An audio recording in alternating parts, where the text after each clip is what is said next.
Kapidongski TV. Kapidongski, shout out. Andan din po si Kapidongski. Taga si Kapidongski, taga Padada yan eh. Nabudunsor, Kapidongski.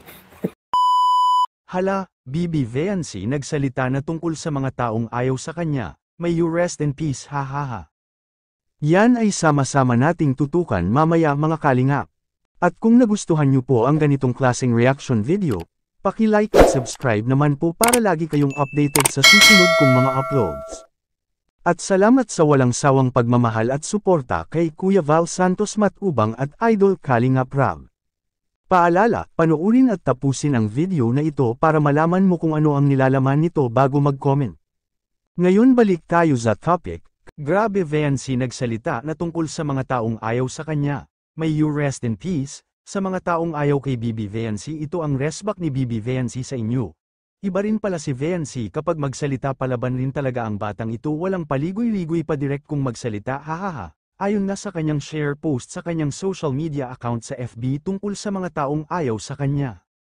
Baka pagod ka na sa kakakwento ng masama tungkol sa akin, pahinga ka na, hahaha. At yun nga kay Bibi Viancy, may you rest in peace. O diba iba rin si Viancy, papahingain niya ng tuluyan ang mga ayaw sa kanya. Sa mga ayaw kay Bibi Viancy, maghanda na kayo ng St. Peter dahil iba rin si Bibi Viancy, papahingain na kayo ng lubusan, hahaha.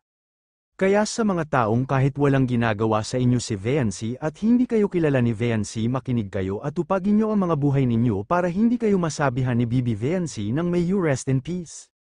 Hahaha. At dito nga may mga ilang nag-comment sa share post ni Bibi Viancy, hahaha, tamang-tama handon sa mga taong mapagpanggap, tamang dyan muna sila mamahinga. Magmuni-muni at baka sakaling paggising man lang nila matino na ang utak or tago muna sana sila dyan. Nakakatunaw pa naman ng plastic ang init ngayon. Tawa-tawa na lang Maricoy Marites Kane Amatorio, hahaha.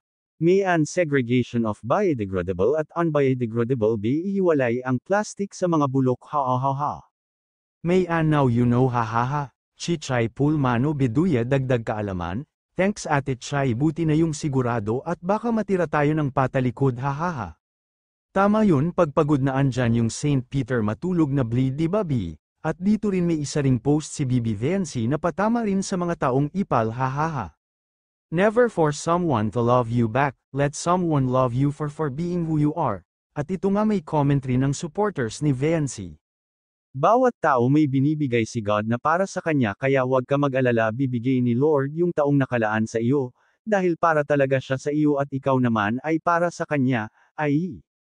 Malay mo bibigay ni Lord in the future yung taong nilaan niya para sa iyo. Di ba matapang rin si Bibi Viancy? Yan ang maganda Viancy, palaban ka, huwag mo hayaan na apakan ka ng mga tao dahil wala silang karapatan na mang-apak ng tao. Haha, St. Peter, humanda na kayo dahil I'm sure may daming mamatay at mas lalong yayaman kayo, baka naman commission St. Peter, hahaha. Samantala ang ganda talaga ni Viancy, may ipapakita ako sa inyong video tungkol kay Bibi Viancy. Ingat po kayong lahat. Bakit ako hindi mo ako na